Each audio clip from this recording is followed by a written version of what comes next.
Hello, a very warm welcome to Middle East Matters. I'm Sanam Shantier. Coming up on this week's show, tensions spill over into clashes at Aqsa, also known as Temple Mount. We take a look at the history of the controversial Muslim and Jewish holy site. The number of women murdered by men grows rapidly in Turkey. The perpetrators are saved by a legal loophole. Also coming up, Iranian art is alive and kicking here in the French capital. We're joined by gallery director Yassi Metghalchi to talk interest, sales and censorship. We start with Aqsa, which is sacred to both Muslims and the Jewish community, who refer to it as Temple Mount. As Pierre Del Rio explains, the compound has been at the heart of rising tension with Palestinians and Israelis over the years. Most recently, dozens were wounded in protests after Israel heightened security measures in the area. Jews revere the site as the Temple Mount, the holiest site in Judaism. For Muslims, the same hilltop is known as the Noble Sanctuary, Islam's third holiest site. For the first time in years, Israeli authorities sealed off access to the site after 3 Arab Muslim Israeli citizens shot and killed 2 Jewish police officers on Friday. Access to the Al-Aqsa Mosque was reopened 2 days after the deadly attack, and metal detectors were installed at the site's entrances. I instructed that metal detectors be stationed at the entrance gates to Temple Mount. We will also install security cameras on poles outside the site. They give almost complete control over what goes on there. The installation of metal detectors was strongly criticized by Muslim religious authorities, who urged worshippers to protest and gather outside the old city. This led to violent clashes between Palestinians and Israeli forces.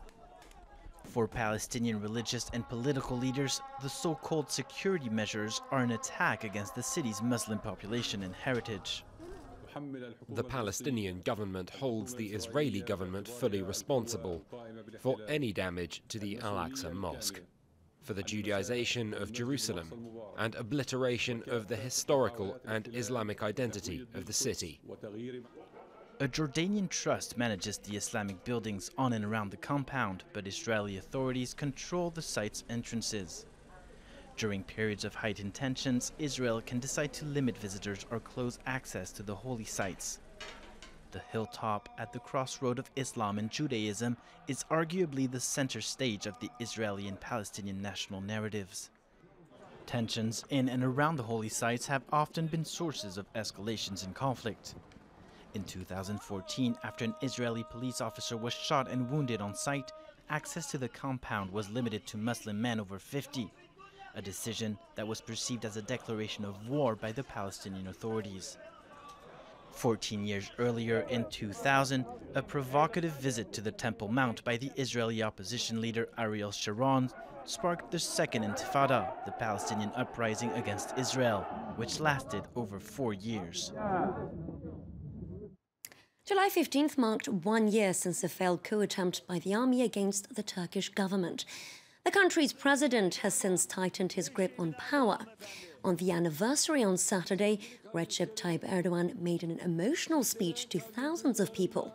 This while opposition demonstrators took to the streets to protest his far-reaching crackdown on dissent. We now turn our attention to a deepening tragedy in Turkey, where the number of women murdered by men they know is on the increase. According to rights groups, in the first 5 months of 2017, 173 women were killed across the country, compared with 137 in the same period of the previous year. They say the perpetrators are using legal loopholes that allow them to escape long sentences. A devastated father visits his daughter's grave. Zeki has been making the 90-minute journey across town since her murder in 2012. Killed by a man when she refused his proposal, the murderer is now in prison. But the family is still broken. I was not living. I did not want to do anything, even move this water bottle from here to there. While my daughter laid in the ground, we died, my wife and I. 3 of us are left at home, including my grandson. I died with my daughter.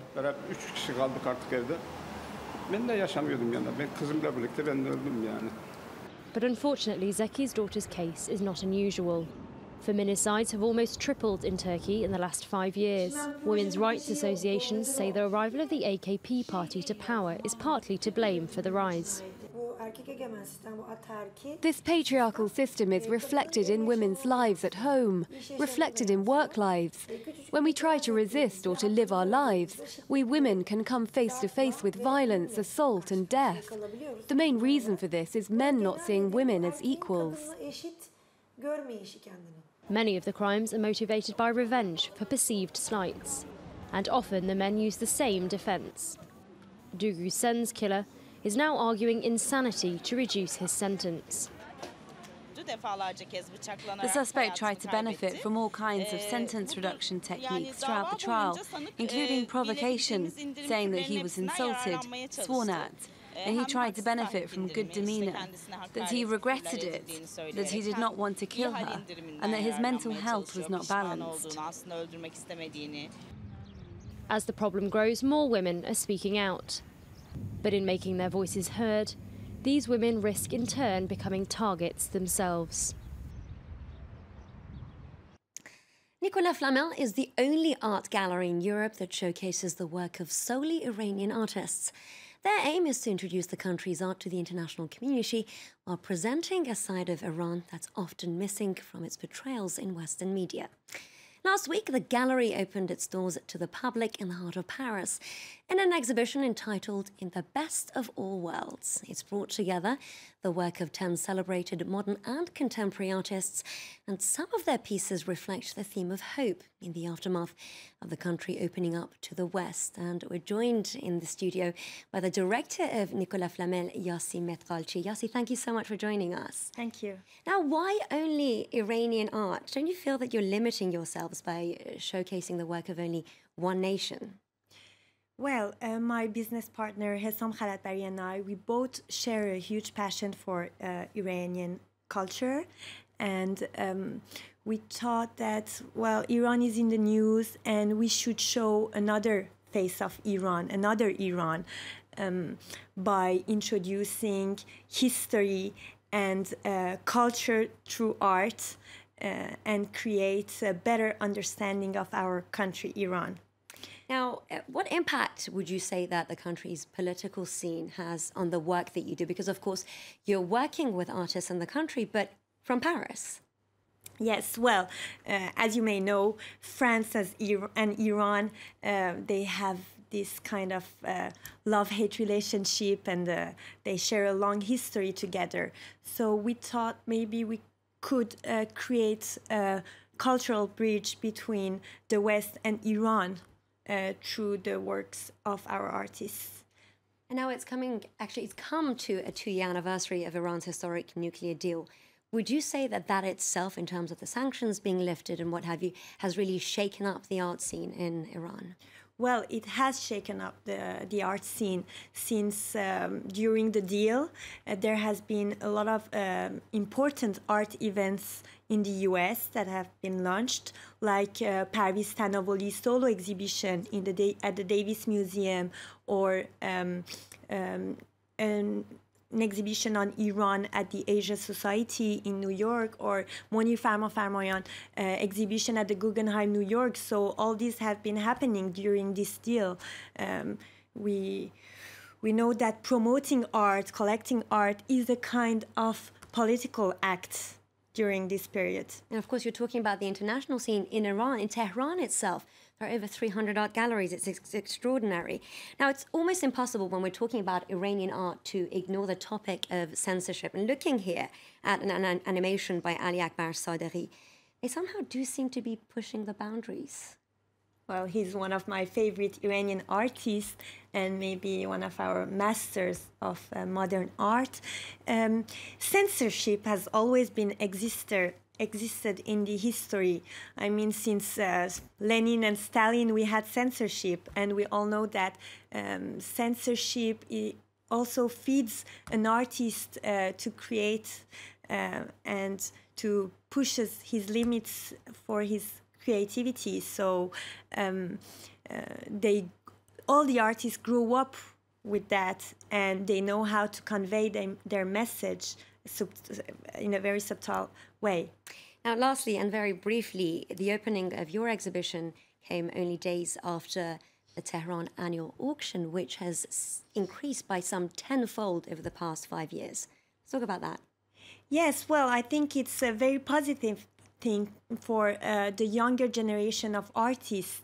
They all want to create beautiful artworks, and it shows the openness of Iran.